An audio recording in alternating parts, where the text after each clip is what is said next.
Hello everyone and welcome back to Let's Play Sunless Skies, where much to our displeasure we had to give up our plans of exploring in Eleutheria because our terror was too fucking high.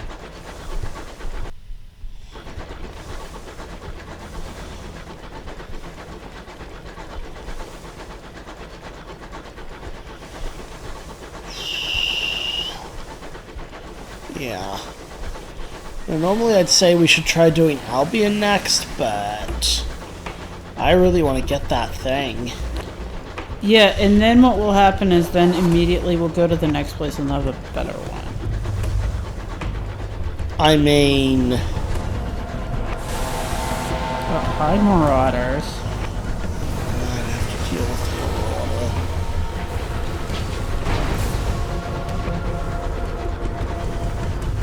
Whoops. I mean, I find it hard to believe that they would have something that would have, like, 3 lightning slots and then, like, more cargo than that one or something. Yeah, I think that one was just highly specialized. I don't know if it was specialized. It had 3 lightning slots and, like, not the most cargo slots I've seen, but a lot of cargo. Yeah, no, it seems like it was a dedicated explorer. Yeah, that's what we want. Oops. Gain sovereigns. Oh, 90. Yeah, let's do this one. Okay. Alright, we have success. Ooh, Alright, gossip. we can use that to do shit.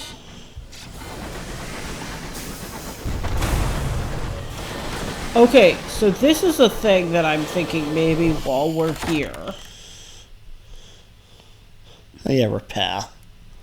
While we're here... Maybe we should go do an egg run to get money. Oh, yeah. And go to Lustrum.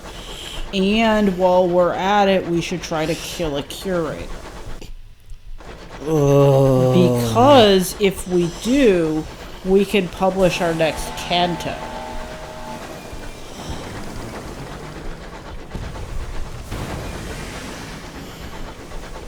And that might get us something that will help us, like, earn this thingamy.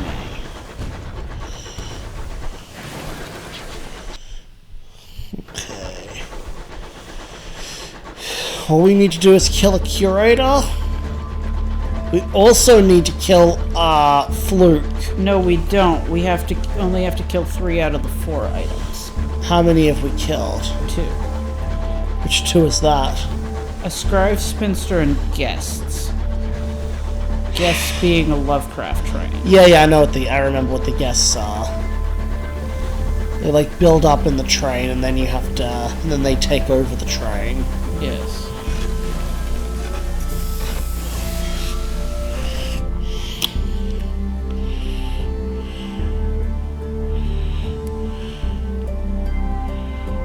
Listen to their stories.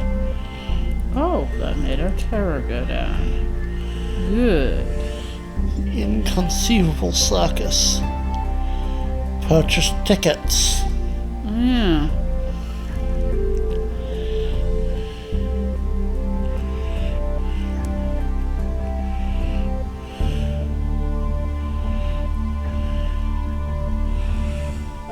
Attend another performance. Yeah.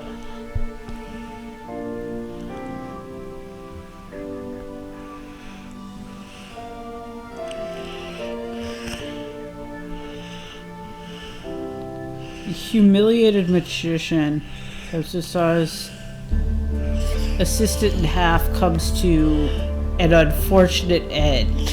Oh, right. High above, the bereaved acrobat again performs half of the routine from a tiny amount of applause. Afterwards, the pensive cloud... They become the bereaved acrobat! trips into the spotlight, dropping the balls he juggles. It's silent enough to hear them hit the floor. It ends when the headstrong, strong woman lifts a very large barbell over her head. She repeats this several times, but the crowd's reaction isn't as enthusiastic as she'd have liked. The show ends with a smattering of reluctant applause. Now we can speak to the ringmaster. Well, let's visit the amusements first. Doesn't that what? Cost money, but no. No, it costs tickets. Okay, and our terror has fallen. Circus is in poor shape. A second glance reveals how much worse things are than that. You try the battered mushrooms and realize they have yet to take off as a beloved snack. Attempting to dispose of the bag, you duck behind a stall and find a pile of them already waiting. Another visitor pokes her head around. Is this where the bags go, she asks, and thrown with the rest? The circus staff has learned your name. Now they know who to swear at for dropping all those mushrooms there. Speak to the ringmaster. Puts on a good face for the customers, but he's clearly troubled. He pauses, trying with his exquisitely managed mustache, as he looks you up and down. I don't suppose you've ever considered stepping into the ring yourself. Offer your services a clown, dignity is overrated. Offer your services a lion tamer, you have nothing to fear from some flea-bitten beast. Offer your services as an acrobat, how hard can it be? Offer your cruise services. You're gonna make us do an acrobat. And then cry, yes. I was like, this is creepy. I don't know if I want to do this. Offer your cruise services. Circus work is beneath you, but not your crew. Refuse to participate in this folly. So I guess we got to be Byronic. Yes, very Byronic. The high wire looks considerably higher once upon it, and much thinner. By the time you finish inching across to the other side, the show is long over and everyone has left. Still, it is an achievement of sorts. The ringmaster claps you on the shoulder. Excellent, well, terrible, never do that again. But please come and see me behind the tents. Oh, so now we can go behind the tents. You're welcome everywhere here. The carnies nod to you as you pass. Beyond the performers, circus is deserted. In the permanent audience, the circus is deserted. Everyone keeps to their quarters, unless they're practicing the show. Despite the calliope music, the mood back here is closer to that of a mausoleum. Visit the ringmaster's caravan, talk to the humiliated magician, talk to the bereaved acrobat, talk to the pensive clown, talk to the headstrong strong woman. Yeah, I know. Go to the big top, return to the main circus. We can't talk to the injured lion tamer. Yes, we'll talk to the bereaved acrobat. I half raise themselves from their deep cushions in greeting and bid you sit across from them. They ask how you enjoyed the show, and before you can answer, they apologize for their performance. I am nothing by myself, they say, without my twin there to catch me, or there to leap for me to catch. It's quite dull, but they're trying to break themselves from the circus again. What? Okay. He leans beneath a faded poster of himself smoking a cheap, malodorous tobacco. It breaks my heart you have to sit through that, he says, nodding towards the big top. Sometimes I wonder why I left Mahogany Hall.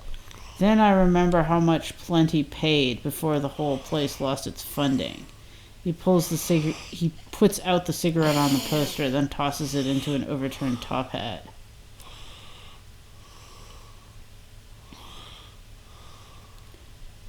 His head is bowed, his bald dome shines in the lantern light. If you ignore the grease paint, he looks not unlike a bust of a Grecian philosopher. The clown rubs the back of his head.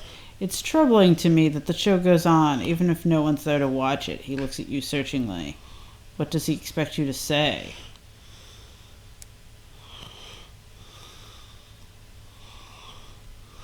If she isn't performing or training, she tends to keep inside her caravan. She welcomes you to her caravan and begs your pardon for the mess. For though the caravan is a remarkable oasis of cleanliness in the otherwise untidy port, the only other seat she can offer is stacked with poems. She places them beneath her own chair and begins to ask you questions about your life. Any inquiries into her own she deflects with the wit of a slighted baroness.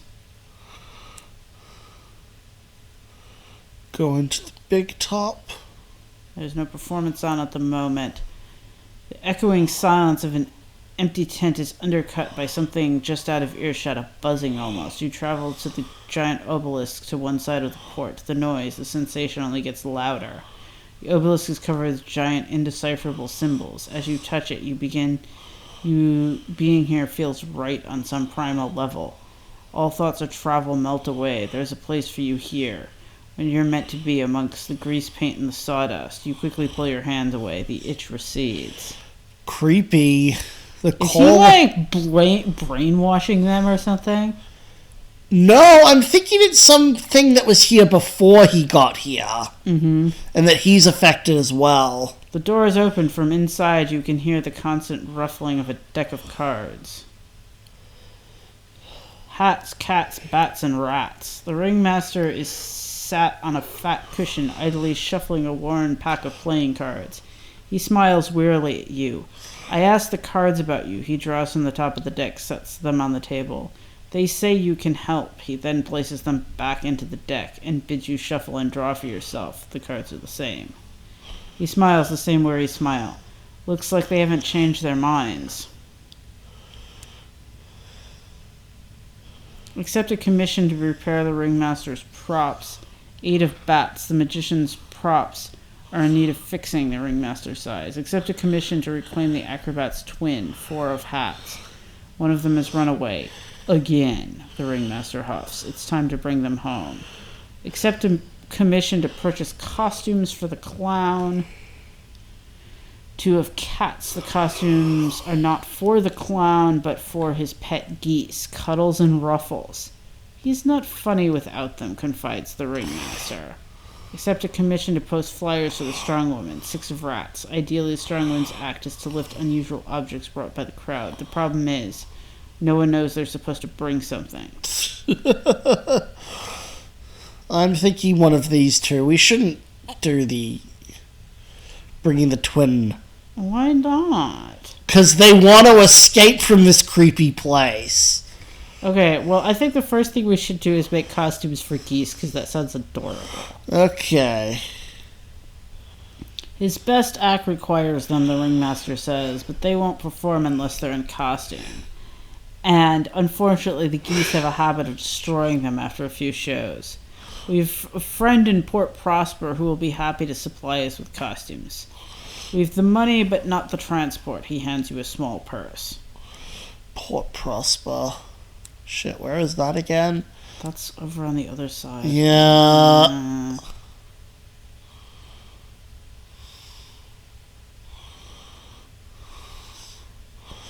Visit the amusements again. Oh, our terror is continuing to fall. How nice. Maybe we won't need to go to Magdalene's. Maybe we'll just... No, because we can't do this all the time. We have to keep buying stuff, and they won't let us buy any more right now. Okay.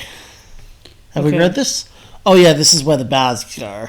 Yeah, this is where the bags go. Okay.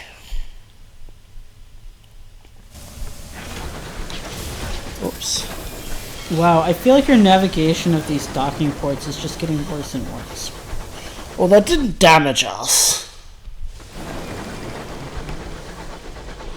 Oh, I think with the terror that we'll lose from getting back to Port Winchester, New Winchester, I think we won't need to go to a terror-reducing place. That's what I was just saying! Well, I said it first. No, I said it first. You told me I was wrong.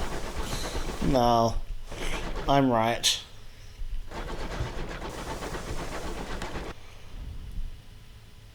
Oh, no.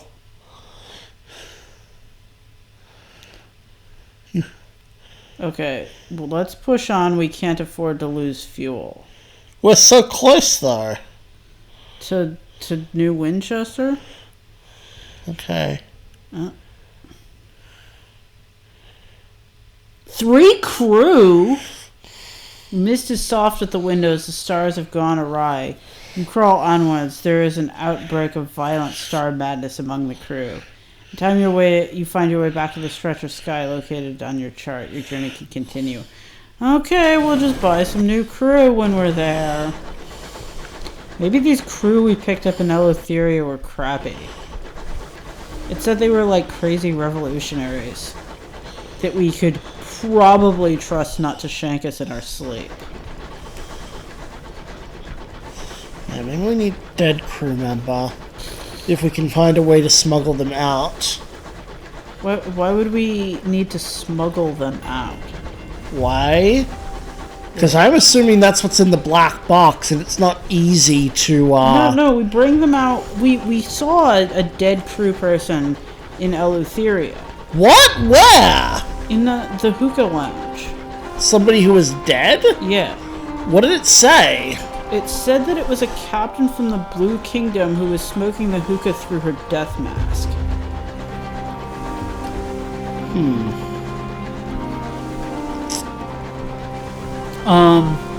And I think that it's okay that people leave the Blue Kingdom while they're dead. It's that they're trying to bring somebody out alive.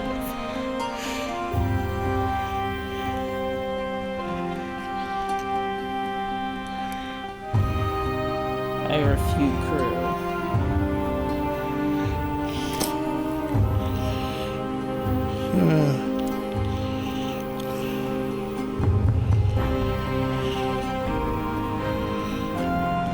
Oh! We have enough villainy to do that. Should we? You're aware of a lisping cracksman who commands inadequate, Oh, do you want to do that? Sure. Okay. Villainy it is, because we got our villainous mentor. Amelia's secret. The cracksman does his work and departs promptly, fingering his feet. Once he's gone, you drag the heavy lid open. The box contains a figure clad in woven blue robes. Its face is hidden by a porcelain death mask. But it isn't a corpse. In the eye sockets, brown eyes flick open, blink at you, and frown. Apparently you are not what it expected to see. This is one of the shades of the dead which dwell in the Blue Kingdom, and are strictly prohibited from leaving it. They are also forbidden under any circumstance from speaking. Okay. Captain Whitlock stole one of the shades of the dead from the Blue Kingdom, smuggling it out in the box. The box has passed to you. The spirit is of a young man, short and slight, slightly dumpy. It exhibits the mute solemnity common to the inhabitants of one of the kingdom of the dead. Close the lid and to other matters. What is it doing in the box? Ask about the shade's connection to Captain Whitlock. Ask it whether Captain Whitlock rescued it from the domain of the dead. Ask it to remove its mask. Ask the shade what it wants you to do with it.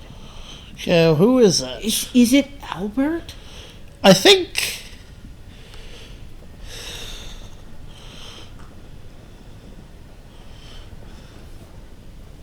Named. Hesitantly, the shade takes your hand and with one cold finger spells out Jacob on your palm. It gives no second name. You notice a faint discoloration spreading around the shade's neck and shoulders, mostly of salty white.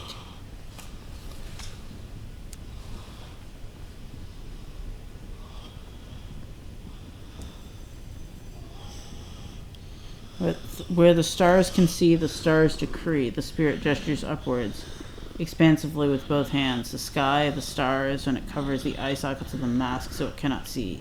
It doesn't want to see the stars. It doesn't want the stars to see it.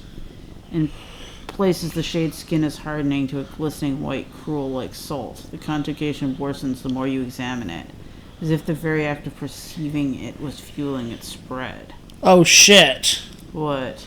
Is it like turning to salt or something? Okay, quickly, let's ask what it wants us to do with it. Yes. The choice. You hold out one hand where you name London and the other for the Blue Kingdom. The spirit hesitates, its own hand poised between yours. Then lightly and hesitantly it touches its palm to your left hand, London. The salt conjugation now covers most of the shade's substance. Some of its extremities are solid chunks of salt, like a sculptor's most delicate work. Any further encroachment will lead to its destruction. That's what I thought. Okay.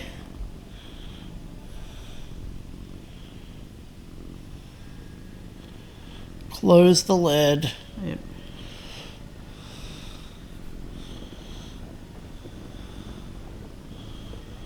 The spirit does not complain as the stone lid slides back into place. After its time between the glorious incandescent regard of the Blue Kingdom sun, perhaps it is content to spend some time in the dark and quiet. Okay. Alright.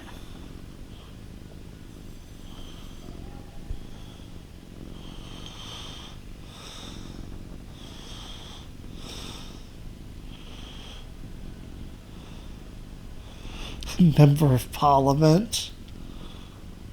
The scourge of monsters. Guests. Okay, yeah, let's try a curator. Okay, but we're out of time.